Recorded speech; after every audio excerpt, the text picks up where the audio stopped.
এলাকায় আধিপত্য বিস্তারকে কেন্দ্র করে অর্ধশত বছরে দুই গোষ্ঠীর সংঘর্ষে খুন হয়েছেন ১২ জন। সম্প্রতি নাদিম নামে একজনের খুনের ঘটনায় নিহতের স্বজনরা প্রতিপক্ষের ঘরবাড়ি ভাঙচুর ও লুটপাট করেছে। থানায় হয়েছে একাধিক মামলা। গ্রেপ্তার এড়াতে গ্রাম ছেড়ে পালিয়ে বেড়াচ্ছেন শত শত পুরুষ। এমনই আতঙ্কের এলাকা কিশোরগঞ্জের ভৈরবের মৌটুপি গ্রাম। ভৈরব প্রতিনিধি মোহাম্মদ তুহিন মোল্লার পাঠানো তথ্য ছবিতে ডেস্ক রিপোর্ট। এ যেন সিনেমার কাহিনী। ১৯৬৮ সালে কর্তাবাড়ির এক ব্যক্তিকে সরকার বাড়ির লোকজন খুন করে। এ ঘটনার পর থেকে দুই বংশের লোকজনই খুনের মতো ঘটনা ঘটিয়েই চলেছেন। সবশেষ ঈদের আগের দিন ১৬ জুন বিকেলে ফুটবল খেলাকে কেন্দ্র করে কর্তাবাড়ি ও সরকার বাড়ির লোকজন সংঘর্ষে জড়িয়ে পড়েন। এ সময় নাদিম কর্তা নামে একজন গুরুতর আহত হন। ৩ দিন পর ময়মনসিংহ মেডিকেল কলেজ হাসপাতালে চিকিৎসাধীন অবস্থায় তিনি মারা যান।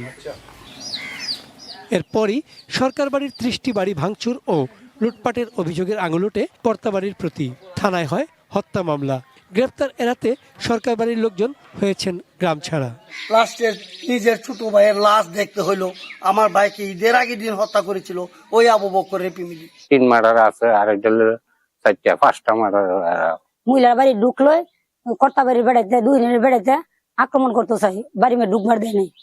আমার আব্বুকে হত্যা করেছে চেয়ারম্যানের বাড়িরা। আমি হত্যার বিচার চাই। ঘটনার পর এলাকাটি পরিদর্শনে যান নবনির্বাচিত উপজেলা পরিষদ চেয়ারম্যান মোহাম্মদ আবুল মনসুর ও ভৈরব পৌরসভার মেয়র ইফতেখার হোসেন বেনু সহ বেশ কয়েকজন ইউপি চেয়ারম্যান। ধান চাল কিচ্ছু লাগছে না, খাইবার একটা জিনিস কুইটা খাইবার লাগে, ঘরের ভিতরে কিচ্ছু লাগছে না। কেন হারা কি মা বোন নাই?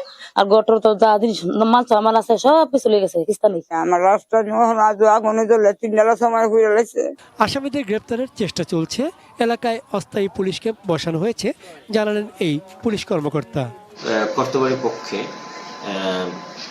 জনৈক বাক্যি তিনি থানায় অভিযোগ দিলে থানায় মামলা রুজু হয়। এই বিষয়ে আসামি গ্রেপ্তার চেষ্টা অব্যাহত আছে। আর এলাকার পরিস্থিতি স্বাভাবিক আছে, ওখানে পুলিশ তদারকি চলমান আছে। চন্দন পাল, ডেস্ক রিপোর্ট, এটিএন নিউজ।